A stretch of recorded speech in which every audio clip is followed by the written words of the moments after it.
Well, I guess since you're here, we'll get started. Since you're hanging out.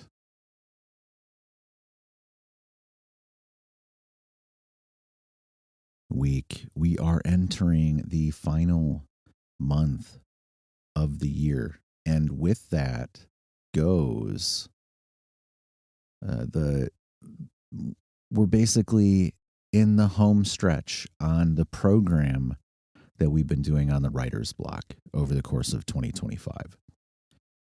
Kind of following the hero's journey, but for writers, we will be discussing returning with the elixir on Tuesday. Looking forward to that. I think it's the personal triumph, would you say, Heidi, of the mission to go from being a writer to being an author, having something that you've created and put out into the world. A big step, a huge success, even if no one notices. That's all right. Also, tomorrow, this is going to be, in terms of this recording and where it goes, up on the podcast platforms, it is not necessarily going to go. This will come out well after this space. But film 3, we have our Thanksgiving tradition. What are you eating? That is going to be critical. It was a great time last year, and I'm looking forward to hearing what everyone ate. And you can probably listen to that recording as well. The last session of this space, writing, publishing, and authorship, is up on all your favorite podcast platforms. Do take a listen if you're trying to catch up. As always, each month, new article for the writers on Substack. It was on distribution. It's been basically following the workshop sessions we've been doing on the writer's block. If you haven't noticed yet, it's the 11th month of the year. Still time to notice, I suppose. And finally, also, the last based book sale of the year. It is the Black Friday, Cyber Monday sale. Go take a look, peruse all of the entries, and have a look to see what you might find, what you might like, what you might want to own on your ebook reader or Amazon Kindle app. Heidi, how are you doing? How is the preparation going? Tell us about it. If you're available. Give me I just put something in. I'm eating a piece of ham. We got her. What kind of ham are you eating? I bought a spiral cut ham at Costco because it's just like everyone likes it for lunch meat. It's basically what I use it for. Easy to snabble. Yeah, so it's not too problematic. It gets a little salty for me after a while. Mm-hmm. I won't argue. It goes into the rotation, shall we say, for sandwiches. Yeah. It's good in sandwiches. I don't particularly, I get you. I don't particularly like sitting down to a nice ham dinner. It just doesn't, occasionally I don't mind. Pork chops are the worst, I'll be honest with you. Are they like, what about barbecue ribs where they're like, falling off the bone? That was a different story back in the day. See, the ribs, that's really the best use of the pig, I think. Yeah. Is to make, the slow cooked falling off the bone. That's the good stuff. Oh yeah, there it is. Let's get into, I don't know if I've talked about this because it's been 2 weeks and I think it had just kind of started the day that I did the last session. And that is predominantly the issue I've been dealing with over the second half of this month,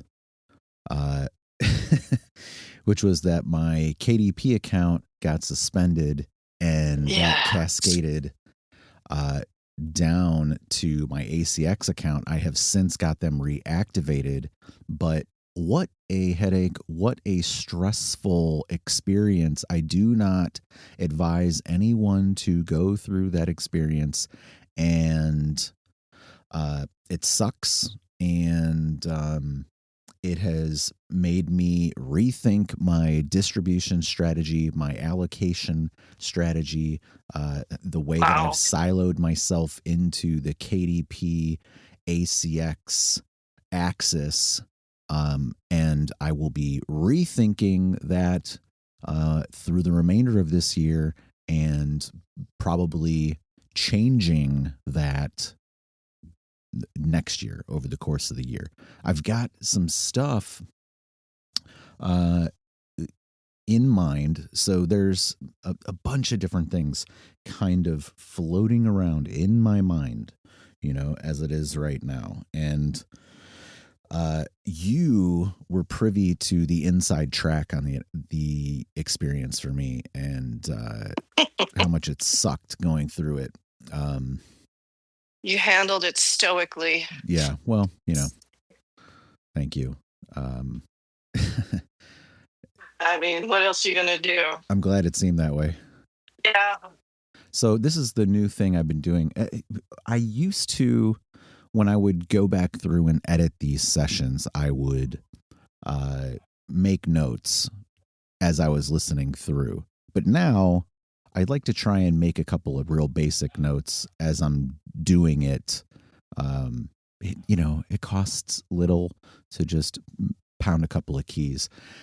Let me ask you, knowing most of the experience of the suspension termination that I went through, what were some of your thoughts on that? What were some of the things that you thought were the worst about it? Or what are some details you maybe didn't hear that you would like to hear about? Well, I guess the communication between, and this is always the problem, and it's like I see this on every platform I'm on. I don't think it's specific to KDP. I mean, X is problematic in this area too. Pretty much all of them are. If you have a problem, it's very difficult to get someone to talk to, if not impossible. And and especially when it's like it's one of those things where it's kind of like a mistake. Obviously, it was sort of a mistake on their part. And I mean, I get it. It's like you need to be careful what you're posting and all of that. I mean, and I appreciate that they're protecting copyrights. But that said, there has to be just some, human thought as opposed to what appears like just AI picking you through it. And you can never talk to a person, like never. Just it's not even an option with all of this stuff.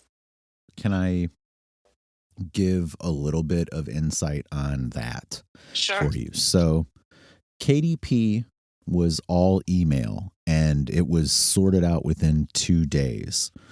ACX, That's not. yeah, 2 days, not that bad. Sucked. But now KDP, it's funny, but that actually, it cascaded down to KDP. Sure. For listeners to know what happened there is it cascaded down to ACX. If your KDP profile is not in good standing, then they will they will terminate your ACX account. Beautiful, wonderful policy. So what happened there is they put my ACX account into termination status. You get 10 days to square that up. You only have 5 days to square up KDP.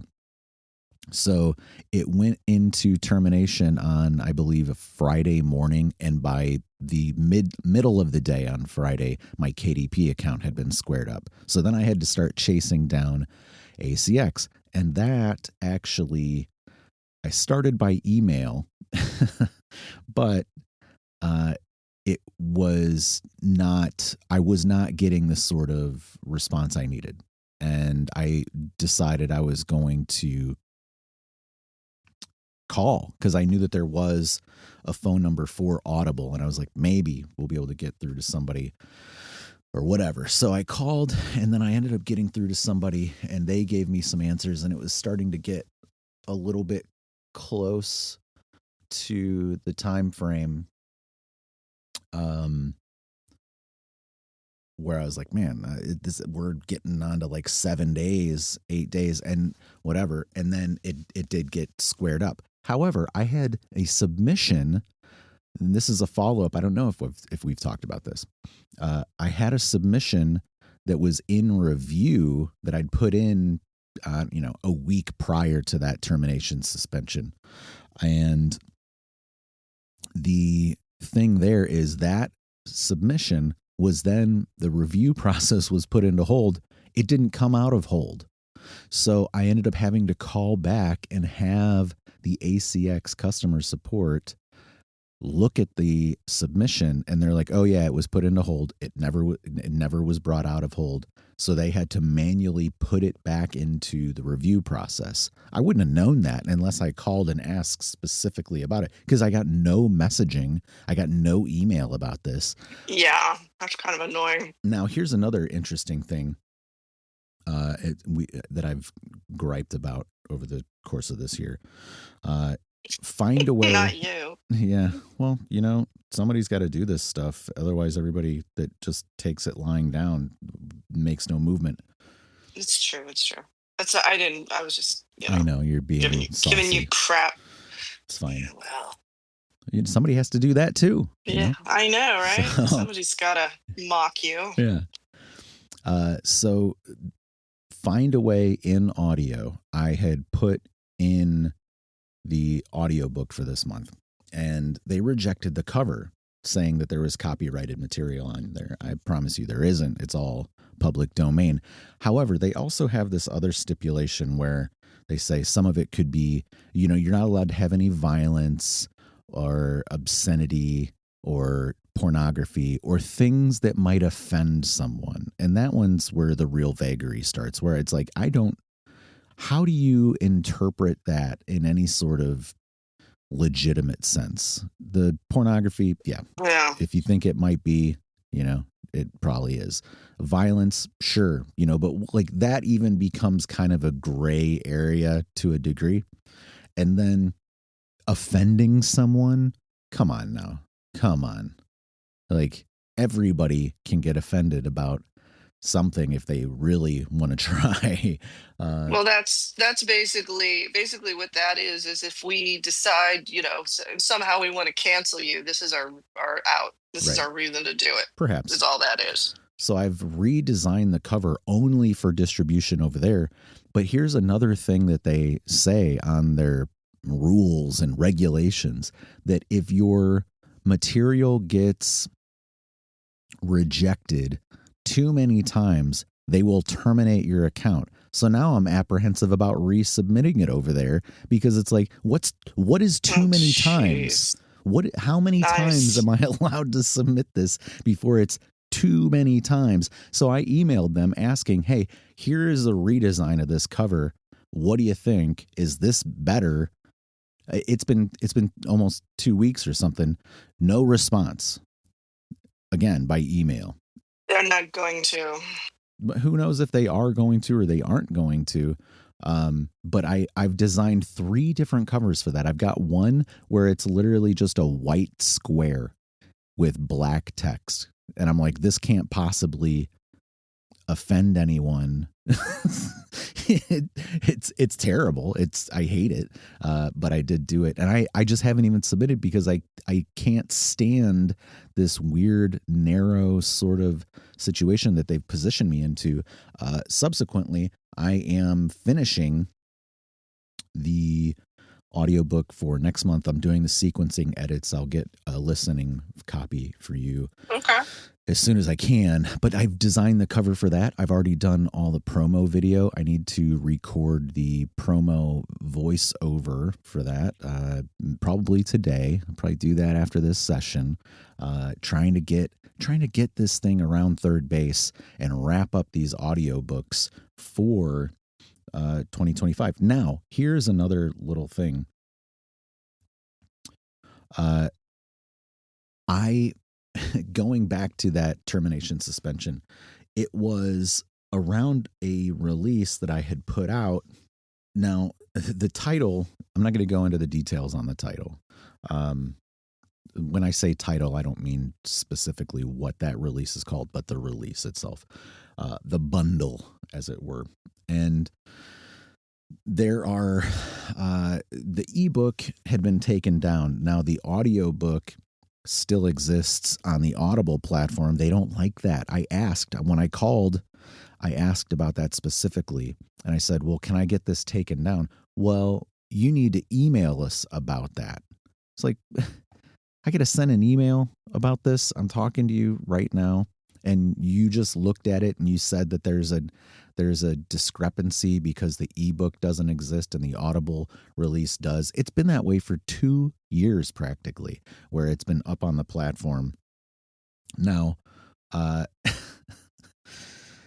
you know, these sort of aggravations, these stipulations, these rules, these regulations, just let us make the people happy. Let us make this stuff available.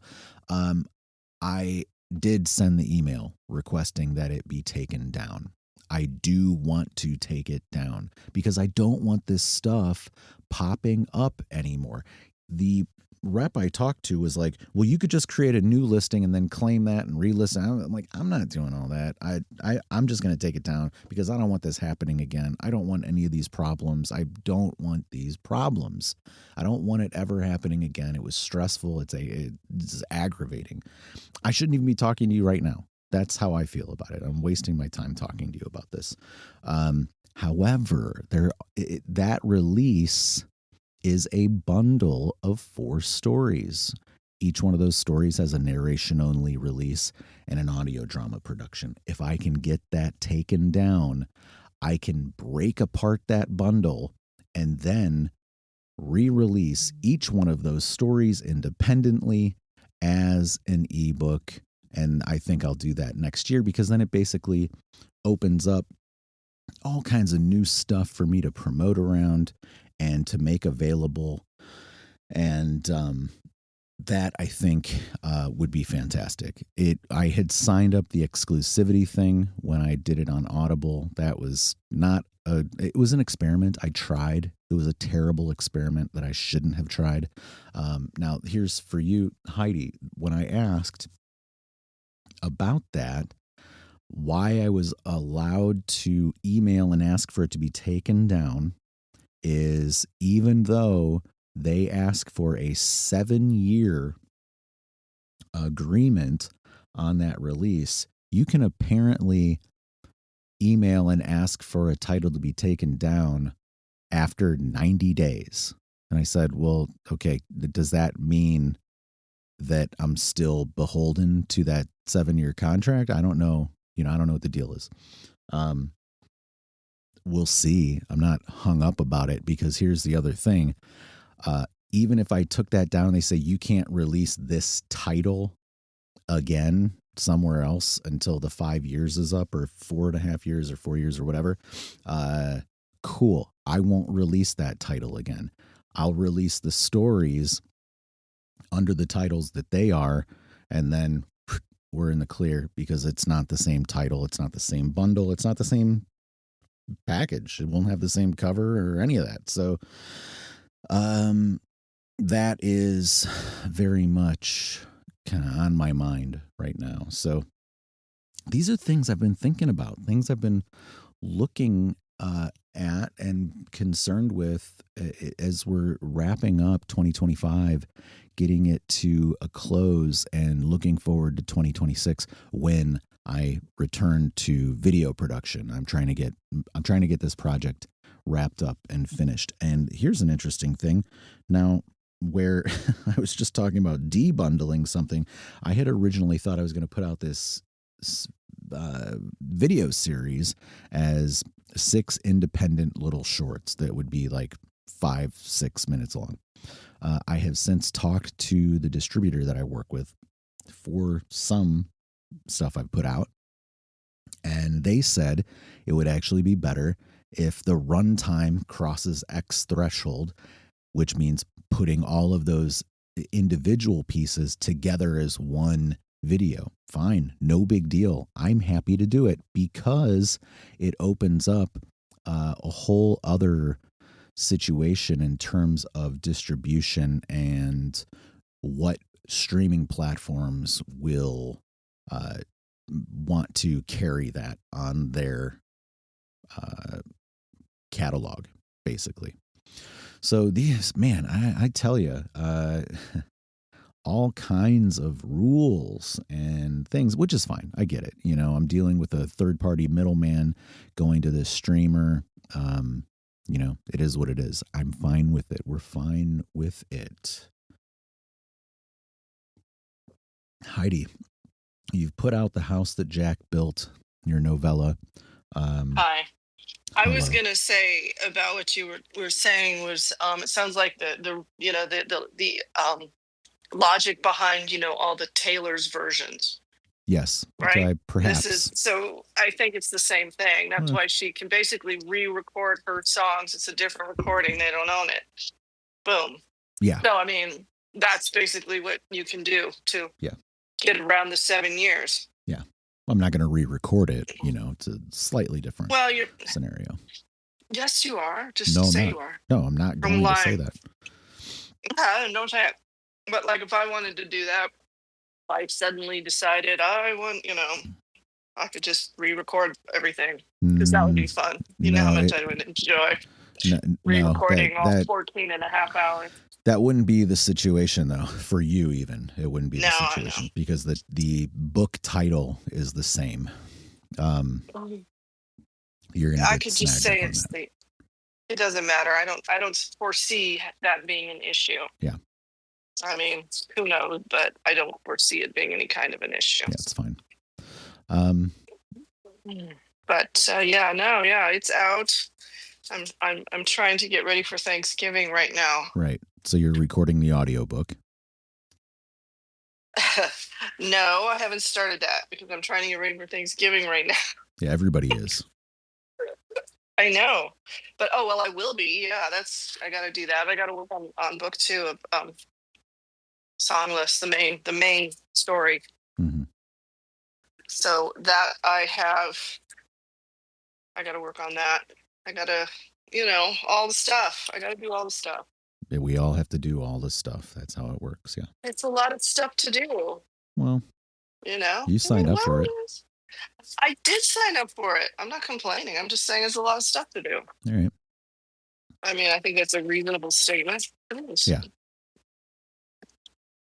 So, I mean, I'll do the best we can, given the resources we have and the time, etc., and so forth. I feel like now is a great time to be recording because it won't be quite as hot in the attic. No, it's fine up there. No, I will as soon as what I'm trying to figure out is how much stuff I want to prep before. I'm keeping it pretty simple. We don't have a lot of people this year. I'm just like, well, how much do I want to do ahead of time? How much do you want to do ahead of time? Well, let's see, I'm just gonna, not too much. I mean, I'm just gonna roast some broccoli. Obviously, I'm gonna roast a turkey. My mother's bringing the mashed potatoes. And I'm gonna make some stuffing and some sweet potatoes, but I'm gonna roast those. I'm not gonna do a casserole, I don't think. Nobody wants the sweet potato casserole. Nobody ever eats it. What is the sweet potato casserole you're talking about? Whipped? Yeah. That's gross. I know, nobody likes it. Well, don't make it like that. We're just talking about I'm not going to. You just chop them up into that's what I'm gonna do. cubes, and then you put them into the same casserole container, but then you put marshmallows on them. It's not a terrible idea. It's a delicious idea. Everybody likes it. My problem is I really don't have a sweet tooth. They're not that sweet. I meant when you put all the sugar on it, I don't like it because it gets too sweet. But everybody else does, so it's good. It's all Good. I'm gonna. What are your you don't have a sweet tooth. What kind of tooth do you have? Yeah, I prefer like savory. Interesting. You know, cheese, crackers. I mean, I don't dislike sweet food. It's kind of impossible to dislike sweet food. I'm not Yeah. saying, I'm not crazy, but I'm just saying that, I just, I don't know. I always get a little standoffish. It's like, I don't want to put too much sugar in the cranberry sauce. And then I'm like, you have to put too much sugar in the cranberry sauce because nobody will eat it if you Yeah. don't. I mean, it's a crapshoot if they're going to eat it anyway. Right. I have this pet theory that the increase in the prevalence of sugar through the 19th and into the 20th century is what led to the great scientific explosion that we saw. Well, that's the first positive thing I've ever heard anyone say about sugar. Well, it's just a little pet theory I have. How does that theory play out? Well, you need a lot of sugar to run your brain. This is true. The brain runs exclusively on glucose. So it's just a little something I've been thinking about for a while. That's, say it too loud. Everyone equating it with the obesity epidemic. Yeah. Well, maybe that's why I'm not very smart. I don't like sugar. Wow. Kidding. You have a nursing degree. I do. I guess there's a lot of people who aren't that smart that have nursing degrees. So. Sadly, this is true. Especially these days. Maybe you're just a hard worker, Let's say that. Oh, I enjoyed the scholastic side of it, and I if life was different, or if I or something, I would have probably definitely gone into getting a higher degree with it. Why don't you just go back to work as a nurse? No, I don't like it. It's funny. There's a lot of people like me who did it because it's scholastically challenging. I don't know if a lot of people did it because they perceive it to be scholastically challenging. Well, they perceived it to be a great moneymaker. I'd put that one a little earlier on the list. Let's dial into the projects that you have on the docket, shall we say. So I always try to decide, should I tell no one what I'm doing? I'm working on the fort. I'm doing that. I got to do the audiobook for Jack's House. I got the ebook up for that. Nice. Huge, big steps. Actually spending a little time relaying out the desert. Interesting. Which I did already.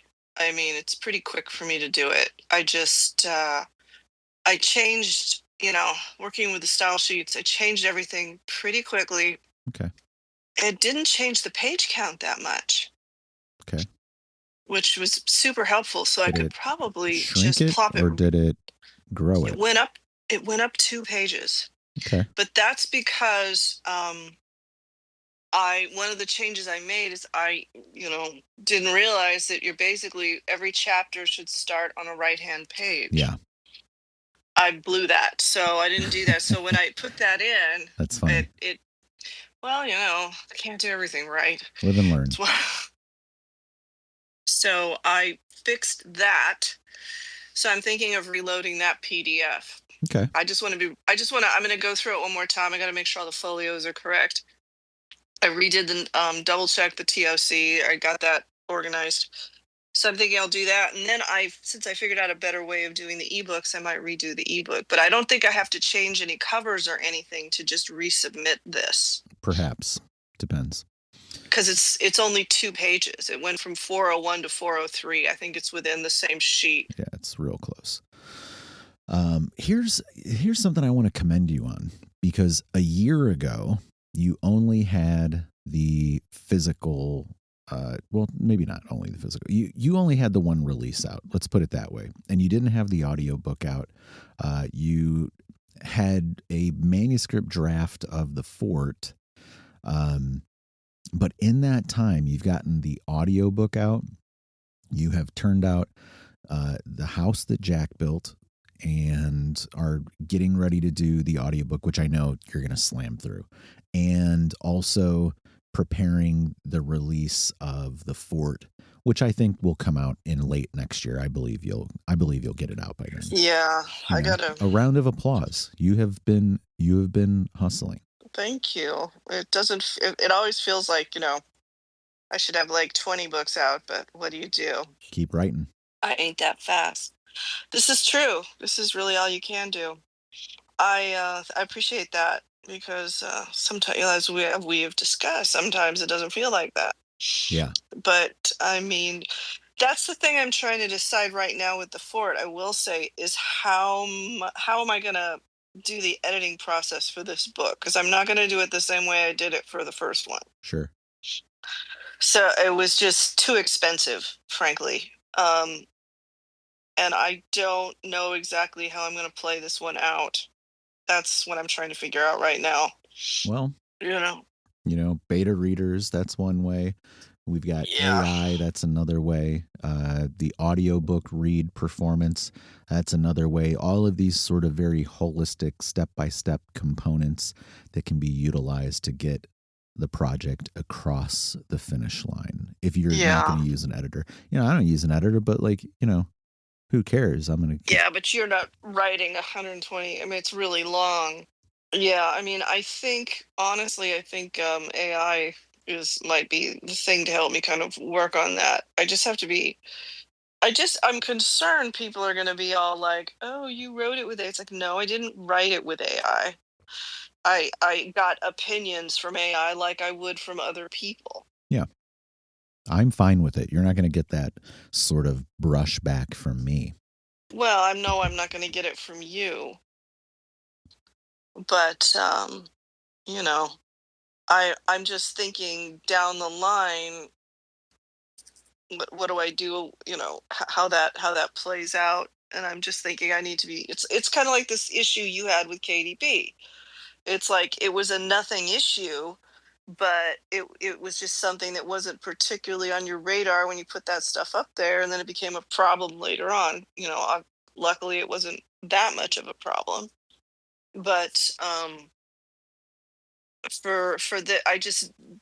don't want to set myself up for something, so I'm trying to think around how to do that. I probably need to have someone do something. You know what I mean? But I don't know what I'm going to do right now. Jaji. Obviously, Jaji would be my first choice for sure at this point, because that's just, it's total. She's just the absolute sort of best choice, but I figure out how to pay her. Because, I mean, that's American not fair. dollars. Well, those I hear are accepted pretty much anywhere you go. I think you do pretty well with them wherever you go. Yeah. So maybe. Here's another thing to consider. As this is, because it's Black Wednesday. Some people call it Thanksgiving Eve. T. Hanks Giving Eve. Hanks. That's okay. T. Hanks. That sounds Tom Hanks. Yeah. He doesn't get a holiday. Tom Hanks Giving. No? No. All right. Something to consider as it is right now. I have basically almost everything from the garden has nearly ripened. I feel like this is, we're using this as an analogy. Okay. Sure. Nearly everything has ripened. All of the seeds we planted early in the year, everything's picked, and all of these things are ripening. But just because the fruit has ripened does not necessarily mean that our work is complete. There's still processing to go. There's what you can do. I got all these peppers in the freezer. I'm going to turn them into hot sauce and other things. I got all these tomatoes in the freezer. We're going to turn them into salsa and spaghetti sauce, maybe a little bit of tomato sauce. Pizza sauce. Sorry. We'll see how it goes. But this is what I mean, this kind of step-by-step progress that you make a little bit, and the work is never done. Because here, even once that is complete, even once you've cooked it, if you want to preserve it, you got to can it, right? You got to package it up. And then you got to store it. And you got to make sure that that's done correctly. You got to shelf it, And then even then, you got to find the right application to place these shelved, preserved, and canned items to distribute them, And, maybe you give them out to people. You got to find the right audience for some of these things. All of this stuff, even though the harvest is done, that part of things does not necessarily mean that our work is done. And the growing season for next year is quickly approaching. Come the end of January, I'm starting to think about the new seeds, but that does not mean that everything from the previous year is over and done with. You got to continually think about how to make use of that stuff. And, as you know, I have been trading for eggs lately and, other things, stuff like kind of awesome. Yeah. I'm so jealous of that. That's great. You got to find an egg person. I do, I guess. Yeah. It's been a fantastic deal. I still have quite a lot of eggs from the last trade. We'll see how it goes in the near future. I know there's desirable things in the cupboard that are tradable for these eggs. And this is the sort of thing you might think about as you're making deals out in the world. Maybe there's something tradable. That's, I guess, the summation of my analogy as it relates to, hey, Carrie, what's up? As it relates to, some of the work that we've done this year. If you guys want to come up, request a mic. We're going to hang out for a little while longer, just a little while. But if you want to come up and talk about your work or projects or ask questions about the things we've been talking about, this is an open stage. You're allowed to come and hang out. We don't mind if you so choose. Anyway, back to my point here. Heidi, is this analogy working? Is it landing? Is the final point about trading things? Trading. Yes, I know. We must trade our landing work. For you? It is. Okay. I get it. Hi, Carrie. I gotta go listen to your stories. I love that little video you put up since you're hanging out back there. You've got a voice. You've got the equipment. You see what I'm saying? Okay. Yes, I know. Okay. All right. I know. Just saying. You have resources. I will do that. I've been a little bit sort of running wild past month or so. We'll get it together, lady. Focus. I know, man. Oh God, the shiny would objects. be nice. I know how you are. I am easily distracted by bright and shiny objects. It's ridiculous. It is. I'll be honest with you. It's pretty bad. Even dull. It's pretty bad. And dark objects you're distracted by. I know. I know. Carrie, what are you doing? How is it going? We haven't talked to you in a little while. It's fun that Heidi decided to call me a bright and shiny object insofar as she's clearly distracted. A bright and shiny object. Oh my God. With your big staff. How are you rounding out 2025? We're kind of waiting on the second round of funding for the opera that I've written the words too, which I always have to stipulate because everyone goes, "Oh my gosh, you composed an opera." No, I didn't. No, I'm you the libretto. didn't. We know that. We know you didn't compose an opera. Not even close. That's okay, Not though. What's even it close. about? What's the opera about? Tragedy, I hope. There's a lot of tragedy in it. Yes, It's an opera. you know the little video that I put out that you mentioned there, Heidi. Yes, with the kids. And I it's said lovely. the whole world was a sea of trees. I say a line, or everything was just trees. It's about that story. It's about the Battle of the Trees by Taliesin. Oh yeah, you read that in us. You talked about it or read it. I know that I've heard it from you. Shall I say? Yeah, I think I told the reformed narrative from the poem. I don't think I've read the poem live on Spaces, but yes, I think I've told the tale, and that's what the opera is about. It's about my interpretation of the poem by Taliesin called "The Battle of the Trees." Yes, that sounds like that would be a great opera. I want to throw something out that I keep meaning to like say to you, but I haven't done it. So since you're here, so when you were talking about the little people, I was telling you about the little people of Wyoming, and you were pointing out the sort of geographical movement through Canada potentially. Now, you know about the mini Huna in Hawaii, right? Yes. Now geographically, how does it get to Hawaii? No, I don't think it gets to. I don't think there's one tradition of little people. What I'm saying is, if you look at the Nahanni River Valley and the movement of people down into what's now the continental US from there, you see a little drip trail of little people stories that go along with it.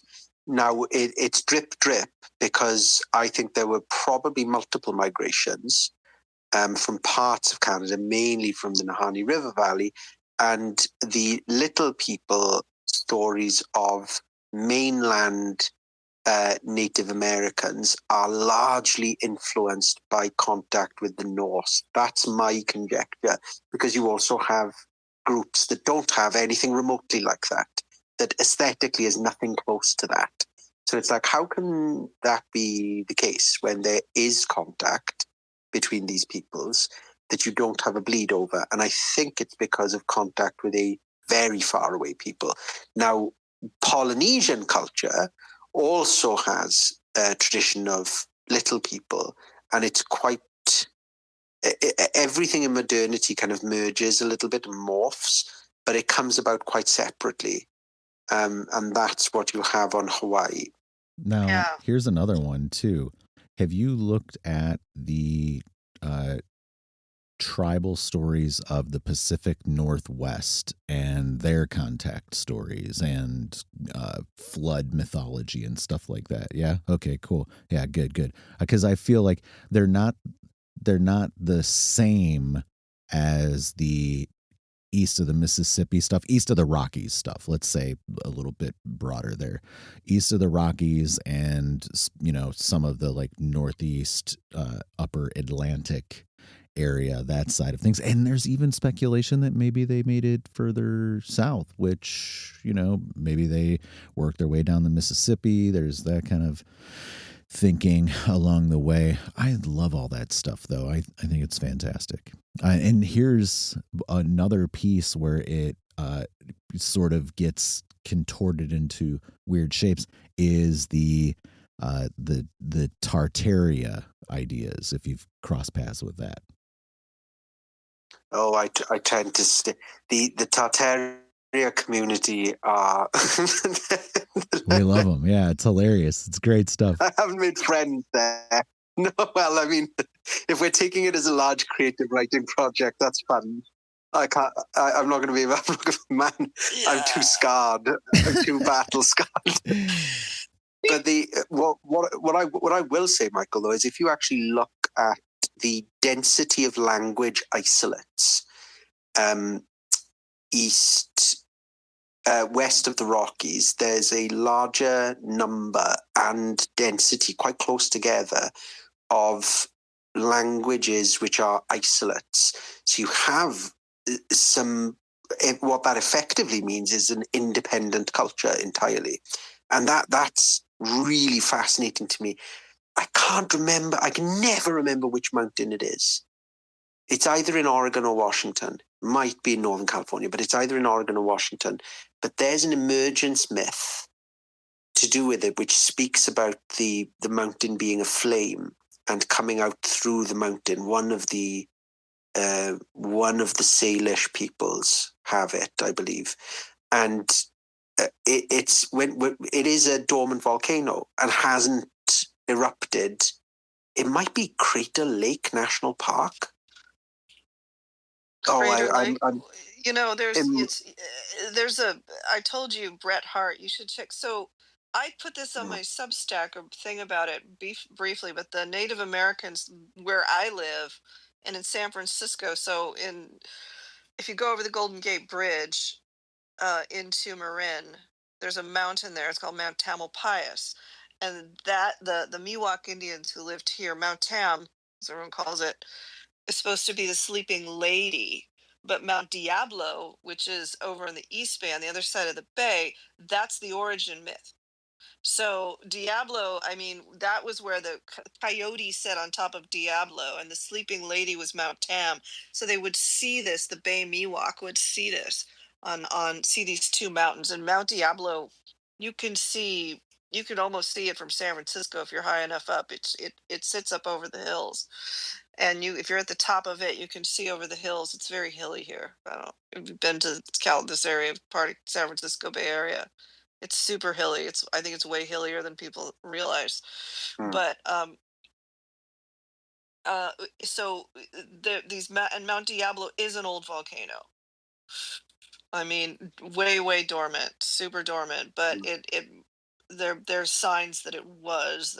They used to mine coal in it and everything. But they have that same myth. I believe it was Coyote set on top of it, and then the princess was Mount Tam across the bay. And I can't quite remember it. The one I know is the one I put up on my Substack, which is the one Bret Hart wrote about, and that's the old one that everyone used to talk about, where the devil came to this father up there and promised to, keep California for them if he sold his soul. Let us begin to bring it home a little, because we typically go for an hour on this space, and that's also what we're going to do today, as it turns out. So Michael's a timekeeper. Yeah, well, I got other stuff I got to do, but in the meantime, I do too. But again, I am easily. So do I, Michael. Well, I've just turned. I haven't even told you about my book or anything. Let me help you, and you help me. This is the point where I typically say, are there any things you would like to get off of your mind that you haven't yet, or promote, or anything along those lines that we can condense and very summarily offer to the listenership here today in maybe a minute, maybe 2 minutes max at the most. But tell us about your book or anything else on your mind within that time context, please. Sing us a song from the opera. He had other things he wanted to talk about. Heidi, let him take his time how he wants to take his time. I also have nowhere near the pipes to be able to carry that off. I'm very much storytelling as We'll see. The pipes are calling, bud. Those pipes would be screeching. I'm not getting close to that. I mean, I can sing, but when you're alongside opera singers, you go, "Oh, I can't sing." Yeah. All right, okay. Oh, there we go. Yes, very super briefly. I've got a minute. In almost exactly a year from now, my first book will be released. It'll be the Folktales of Carmarthenshire, or Carmarthenshire Folktales, whichever way around it's going to end up being. It is just a collection of folktales, some of which have been shared with me, some of which I've researched, some of which are very well known, some of which are extremely obscure, and it'll be the first Oh, that one just kept going. Thanks. I know, that was way too long. Again. I sort of get lulled by that. I took a bow and everything.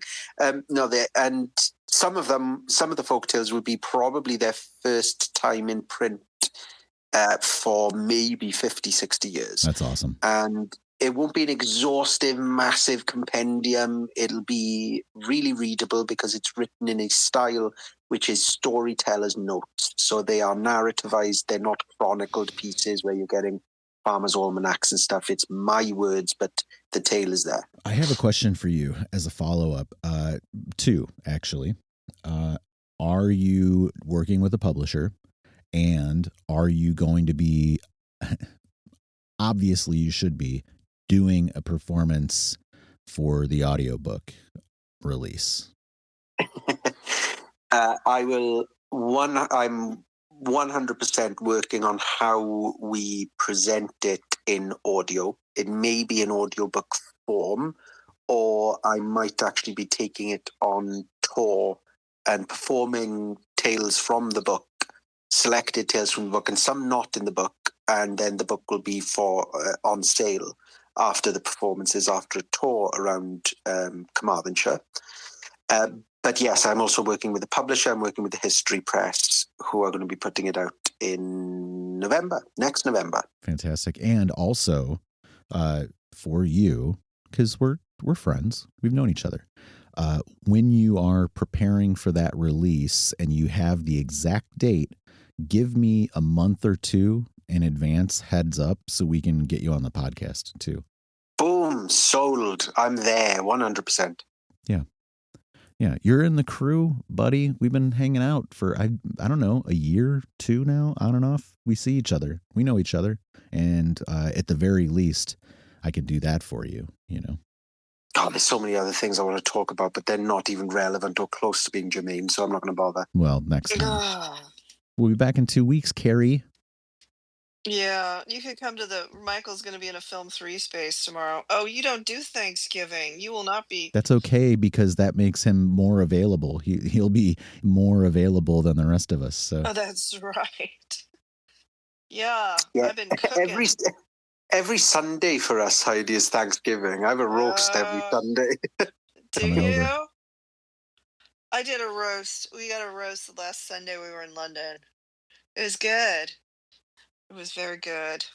So, Heidi, anyway. Any final thoughts from you, Madame? Any final thoughts from me? Well, I'm going to be cooking a turkey tomorrow. Mm-hmm. So I'm sort of planning that out. Relevant final thoughts from you. Relevant final thoughts? Yes. Relevant. Well, you know, I have no relevant final thoughts. Okay. You got it all out of your system early. What? Heidi, what do you think about the concept of reading Dostoevsky, not understanding it, and concluding that Dostoevsky sucks? Sounds like my mother, but brutal. I'm sorry. I know. I'm fussy right now. I got into a thing, but yeah, you know, I think maybe it's best to not. I mean, this speaks to intelligence, doesn't it? It's like, I don't know. You know, the stupidest people in the rooms are the ones who say they know everything. So it's like I would not even. You know, it's like it all starts with a question. I think to me, it's always what Plato said. The first rule, the first thing you should know is to first know that you know nothing. That's the key to knowledge. I paraphrase. The key to knowledge is to know that you know nothing. That is that. It's Truly. The open mind. If you don't do that, then you're not interested in learning or incapable of it. And with that, we will begin to close things down. I want to say, Fantastic Space, thank you for hanging out. Let's make one last final note here. On Sunday, Aonishiki won the November Grand Sumo Tournament, the first Ukrainian to do it. Not in love with how he wins, but he won anyway. He's taken home the Emperor's Cup. What can we do? As for today, I do thank you and appreciate you for hanging out on this Black Wednesday. And we'll talk again before too long.